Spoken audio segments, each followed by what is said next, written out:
sou o Elton, tenho 24 anos, nasci em Cabo Verde, cresci aqui, onde aprendi muita coisa. Sou uma pessoa humilde, outras vezes teimosa, mas sempre disposta a aprender também. Pode ser que tive uma infância feliz, porque nós aqui é uma infância com pouco, mas tínhamos união, humanidade. É o que falta muito hoje em dia, e na minha infância eu sempre tive isso, crescer a brincar na rua, sem preocupação. Os meus pais não se preocupavam porque tinha uma tia ali, tinha outra tia ali. Eram coisas à vontade, coisas do bairro e coisas que nos fazem falta hoje em dia, porque as nossas crianças já não vão crescer da mesma maneira. Mas a minha infância foi feliz. Tive falta de algumas coisas e também, por falta de algumas coisas, tive algumas más decisões também, mas faz parte. Nós não nascemos ensinados, vamos aprendendo. Mas sim, posso dizer que eu tive uma infância feliz, altos e baixos, algumas quedas, mas faz parte. Faz parte do processo para crescer. A juventude. A juventude foi intensa, foi muito intensa. Joguei muita bola, lutei, fiz natação, mais o quê? Treinei futebol, handball. Também cheguei a competir luta olímpica, luta greco-romana, luta livre. O meu treino era mais MMA, mas só que a MMA era preciso muita mais preparação e há certo tempo acho que ainda não tinha disciplina nem a cabeça para chegar a uma competição de MMA.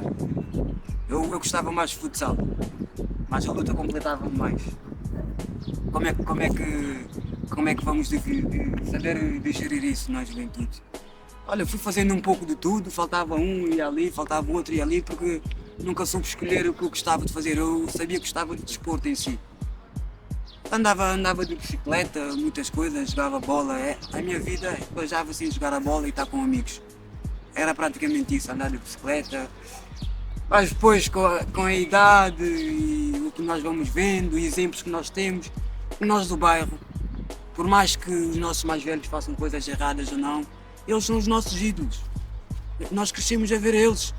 Bem ou mal, eles é que nos inspiram, porque os meus mais velhos, que eu digo, a geração mais acima, eu cresci a ver eles unidos. Um não tinha, o outro tinha. Se um não comia, o outro não comia. Um não tinha, nenhum tinha. Um dormia, todos dormiam. Aquela união foi uma coisa que eu sempre admirei. Eu digo, está aqui o Wilson, eu digo sempre o Wilson. Eu admirava muito vocês por causa disso, eram unidos, não deixavam ninguém para trás. Seja no certo ou no errado, o que importa é a união, a humanidade, a humildade. E a juventude hoje em dia já não vive muito isso.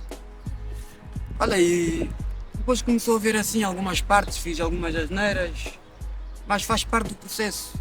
Nós temos que errar para aprender, porque se alguém disser que nasceu ensinado, ele é o mais mentiroso que existe. E eu, a cada dia que aprendo mais, eu sei que sou mais ignorante ainda. Por isso estou a aprender agora. A minha família. O meu pai sempre foi um assunto mais difícil, mas também hoje em dia eu não condeno tanto ele. É a maneira que foi criado. E nós hoje em dia temos aquele amor mais de falar. Os nossos pais não têm esse amor de falar, é amor de não te faltar nada em casa, não te faltar comida. Eu na minha infância não sabia gerir e também era complicado, eu, às vezes precisava de ouvir algumas palavras que não ouvia. Era mais da minha mãe, a minha mãe sempre foi mais amiga, sempre é mãe, mãe é mãe. Então foi mais o meu pai, a parte do meu pai é mais ele pescava e trazia. O papel dele é assim que ele foi criado. E nós, por mais que na minha geração porque a partir de 2000 somos aquela geração que já se fala mais, já se expressa mais. E hoje em dia para mim é difícil expressar-me, porque é a maneira que eu fui criado. Eu não fui criado com palavras de amor e essas coisas não. Eu fui criado a ver que o essencial é não te faltar o básico. Não é ter exagero, o essencial é não te faltar o básico. Então o meu pai era uma relação mais difícil, porque era pouca conversa, mas com a minha mãe era diferente, mas eu também nunca fui aquela pessoa de me expressar. Até hoje é difícil para mim me expressar o que eu sinto. É uma aprendizagem que eu estou a ter hoje em dia.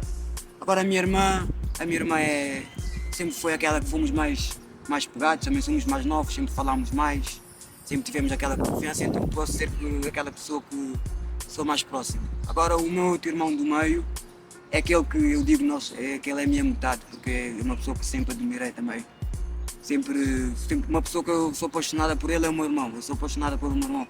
Apaixonada não, apaixonado. Tudo que o meu irmão faz eu gosto, tudo que ele gosta eu gosto, não se explica. E eu sempre cresci no pé dele. O meu irmão mais velho é aquela autoridade, é mais do mesmo. Não é muito palavra, mas é aquele que não me deixa faltar nada. Está presente sempre, se precisares ele está lá. É a responsabilidade de ser o mais velho, por isso pode ser que a minha família sempre tivemos uma boa relação, fomos unidos. Não posso dizer que não fomos unidos porque sempre fomos. Epá, as más decisões, eu acho que o sistema em si já nos obriga a ter más decisões, porque nós crescemos com falta. Nós crescemos a ver, a terem mais que nós. Eu não vou falar de raças nem de espécies, porque todas as raças têm. Para mim não existe raça, isso é um mau verbo, assim dizer, mas a nossa espécie, toda a espécie sofre. Mas a partir do momento que começa a haver desigualdade, em que um jovem está a 1000, o outro está a 10, vai para a escola sem lanche, não tem dinheiro para comer na escola, temos que ir buscar. É fome. É fome. Não podemos. Pode ser que ok, tinhas em casa, mas nossos pais passavam a vida fora a procurar. O sistema foi feito para nós jovens do bairro. Podem dizer que houve um ou dois que saiu, conseguiu, ok. Mas a maioria, como é que todos do bairro vão conseguir não ter falta? Não dá. E foi isso. Eu comecei a ver pessoas que tinham mais que queriam uma bicicleta. A minha mãe, eu não condeno a minha mãe nem o meu pai, porque eles lutavam pela vida. Se nós hoje em dia temos umas condições de dar aos meus sobrinhos melhor e eles melhor, é porque eles nessa altura trabalharam. Mas foi coisas que faltavam em casa. O teu amigo tem, tu não tens, depois tu queres ter, depois vais para a escola com fome, depois tu sentes que não tens atenção, porque um jovem tem que ter sempre atenção. Tem que ter o dos professores, e os professores, pode ser que os professores não são qualificados para perceber se os jovens estão ou não, porque é que não consegue focar-se. Porque nada é à toa, nada no mundo é à toa, não é? É impossível ser à toa. Por isso eu acho que o sistema trabalhar mais para a igualdade. Porque se todos tiverem o básico, numa casa, luz, comida todos os dias, vai mudar. Vai mudar, não venho dizer que não vai mudar, mas enquanto continuar a existir pessoas que têm 20 casas e eu estou a morar na rua, como é que eu não vou roubar? Como é que eu não vou roubar? A pessoa está a comer, está a deitar no lixo, eu estou aqui a apanhar no lixo que ela está a deitar, como é que eu não vou roubar? É isso, eu não estou a dizer que hoje em dia eu roubo e não estou a incentivar ninguém a roubar. É para entenderem, tem que entender o nosso. Como se diz? A nossa desigualdade, porque isso é uma questão de desigualdade, não é uma questão de desigualdade psicológica, mentalmente, espiritualmente, tudo, mas isso é uma coisa que se trabalha em conjunto. É em conjunto, porque nós fomos criados para trabalhar em humanidade, irmandade e humildade entre nós todos. As más escolhas foram por isso. Quando tudo mudou num dia 8 de dezembro, no dia de 8 de dezembro de 2019. Era para ser uma saída simples com os amigos, íamos a Freeport. Íamos ir a Freeport, apanhámos um comboio errado e depois saímos em Penalva, que supostamente íamos apanhar, acho que era um comboio para o Barreiro, ou Montijo, qualquer coisa assim, mas tínhamos saído na paragem errada. Então, nisso de sair na paragem errada, fomos andando na estação e depois eu vi, acho que é Cantenário, como é que se diz, não sei bem. Eu vi aquela cantenária e depois deu-me a ideia de ir ali. Eu tinha uma camisa, queria tirar uma foto com a camisa, nananã. E um amigo meu, por acaso, ele disse: olha, isso aí vai dar choque, isso é forte. Eu disse: não, isso é domingo, isso deve estar desligado, de certeza. E depois nisso de subir, por acaso um amigo meu ia subir primeiro que eu. Só que ele estava com aquele receio, eu disse: não, então olha, vou subir eu primeiro.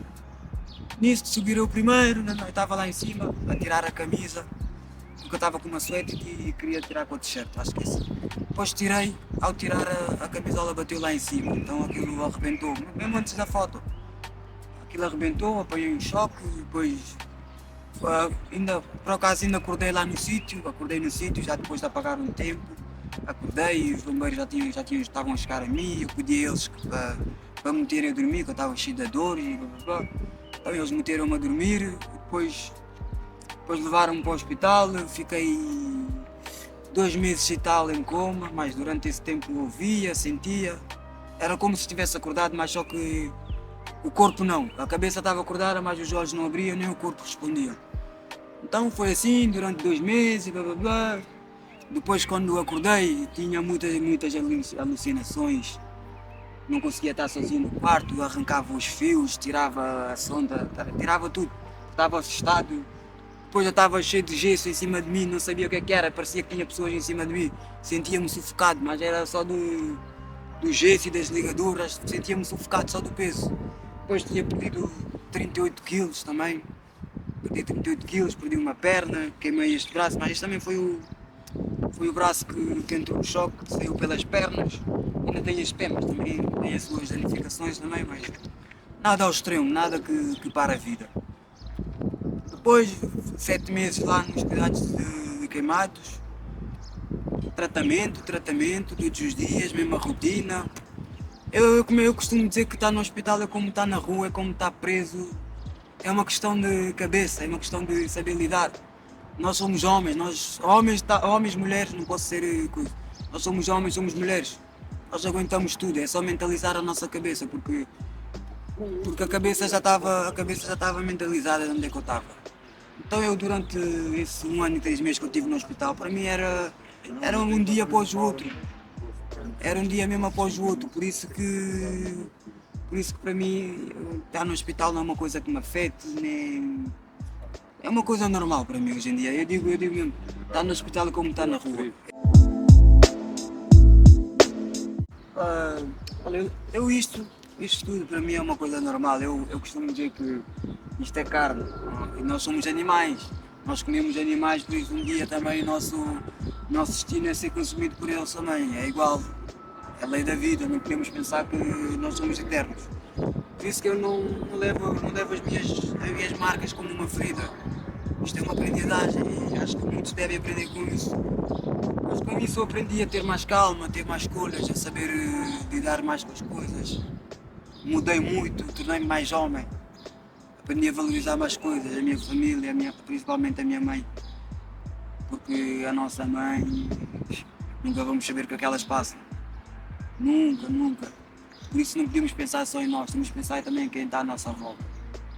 Isso o que eu digo é, temos que ser cientes das nossas atitudes, do que falamos, do que pensamos. Tudo funciona como uma lei de atração. Nós não podemos desejar para o outro o que não desejamos para nós. Temos que ter atenção a isso. Porque hoje em dia fala-se muito sem pensar e isso tem consequências.